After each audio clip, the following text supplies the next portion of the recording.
Introduce yourself? Yeah, My name is Sakina Jaffrey, and I'm playing Sheriff Lena Reyes on this show. The awesome Sakina Jaffrey. Thank you, Mark. Mark Goffman, executive producer and showrunner for Sleepy Hollow.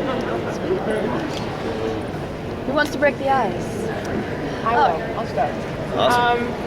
For you, going into season 2, what were the things about season 1 that you sort of wanted to improve upon, and that were like the selling points of being better at it?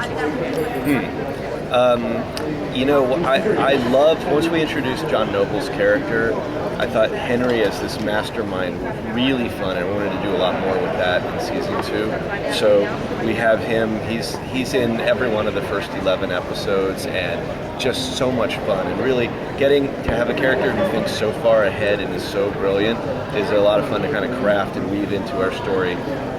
For Crane and Abby, I wanted them to get a little bit more ahead of the game. I felt like season 1 was so much about just catching up to this incredibly crazy world they find themselves in, that for them to try to get a handle on it and understand it and embrace it, I think is a lot of fun for season 2. So as crazy it is as it is or became in season 1, it gets crazier and they try to get a jump on that. What do you think it will take to convince your character that all this supernatural stuff is going on? Oh, that's a really interesting question. It's interesting. I think that the only point of vulnerability that you see with Sheriff Reyes is the fact that she has a connection to the kids. And there's something that happens to you when you actually encounter vulnerable children. And they stay with you. And I feel like all these characters, the questions of who the parent is, who's the mother, who's the father, who's the guardian, who takes care of, I think Lena thinks she's taking care of this community, and she takes care of the girls. So I would imagine if there is a point of entry, it would be with Abby. But I feel as if I have strong feelings of wanting to care for both the girls, for sure.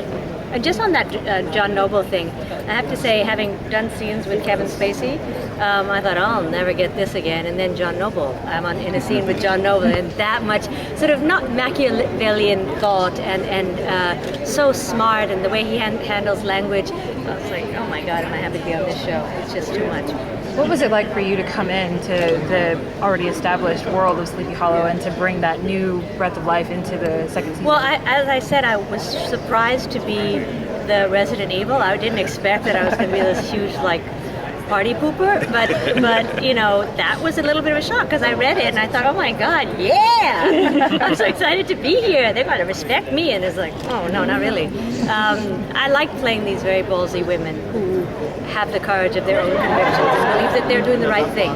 And if you look at a situation where you got this girl with the guns and this guy with the uniform, and it's all chaos, and I need to put an end to that. But just on a personal note, people were really sweet. It's a really loving set. The cast and crew work so incredibly hard. I look at Nikki and Tom and the weight that they're carrying. They're just, you guys get to see all the fun, but they're working their tails off, and I have such respect for their acting, but also the fact that they're carrying a tremendous load. So, and I love the writers. I didn't think that I would find a show where it's just so smart, and I think we all want really smart material. And so we have the humor and the horror, but also it's so psychologically grounded. So you're not in Netherland, you're actually completely grounded, and these characters as manifestations of a psychological moment in the lives of these characters come to life, animated. Pretty genius. Fans' response to Reyes has been sort of mixed. There's some great parts about her, some scary parts about her. As I think was intended. Okay. Yeah. Ask him. I want to know. What do you want fans to know about her going forward? If there's something that, in terms of how they feel about her. You know what? I just want them to believe that she has as much. Not reason for being, but I think she thinks she's doing the right thing. And when you see her come up against these characters, of course you're going to feel for your beloved your hero. But I think everybody is on a mission, and she's on a mission that has merit. Let's just say that. I don't know. What do you think? What tell me, Mark? Yes. Save for the demons, she's absolutely right about everything. If it weren't for the apocalypse. But I believe that, and I think that introducing her as somebody who's not in that world also gives us an access for the audiences who, she's someone who can come into the show and say, this world is insane. And I believe that. And everything that I'm seeing, I think there's a justification for. And her interaction, the fact that she knew Abby and Jenny's mother is going to factor into the rest of the season, and I think make an interesting bond there that even cuts against her grain as a soldier and warrior in this war against evil. I think there's a really fun arc that she's going to go through over this season. And I'm excited to let you see that. Yeah. They're great. All of them are great characters. And you have no idea 1 week from the next what your character is going to be doing. You're part of a show that has a very strong female presence, which is nice to see. How does that equate to you? How does it feel to be one of the few women that really have such a presence on the show, where it's usually male-led? Yes, so well, it was nice actually for me to come in immediately at a point of authority, rather than have to win it over or prove myself. In fact, everybody has to prove it to me what their worth is, and that's pretty much a luxury. I mean, I kind of walk with a stick up my ass, but I think that's like, I don't mind. But you have what I love is, Nikki and I combined, we're probably not much more than 10 feet, but tiny, but don't trifle with us, which I like. Thank you for making short women powerful. I believe that she comes in and you as an actor have such authority that it's I think it's exciting. It's very organic to the world of the show. We weren't trying to make a point of, oh look, another powerful woman. It's just in the world, here's another person, a character who's very powerful and authoritative and commands that kind of presence and happens to be a woman. And is on a mission, like every single person in the show is on a mission. And the thing I keep on talking about that I find so interesting is this idea that every character has suffered loss and how they carry that burden.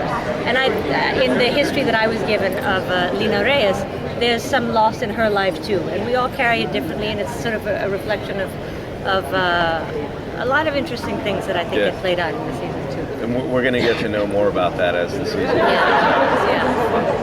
on. One of the things that the show has been praised for has been its diverse casting. Did you guys expect to have that kind of reputation, and did you intend for that to happen at all? It's funny. Again, we never set out like, where part of the mission of the show is to create a diverse cast.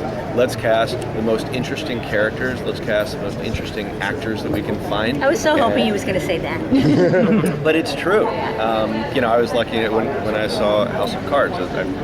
That's where I really became, most recently familiar with your work. And I was like, that's who we want for this role. And we went after her, and That's awesome. We've done that with Orlando, Nicole, Lindy. They're just phenomenal actors and talents, and that's what we looked for in casting the show. We do want it to look like America. I think part of the fun of getting this character Ichabod Crane, who's from 1776 in the Revolutionary War, is showing him what America looks like today. I mean, look at the table. Sorry, but this is it. Hello, this is Sleepy Hollow. Same thing. Yeah. Thank you. Okay, who are we gonna date? What's your favorite costume? Yes. No, I was just joking about the speed dating. I was like, I'm not. I would love to date. Will we see any more Horsemen of the Apocalypse this season?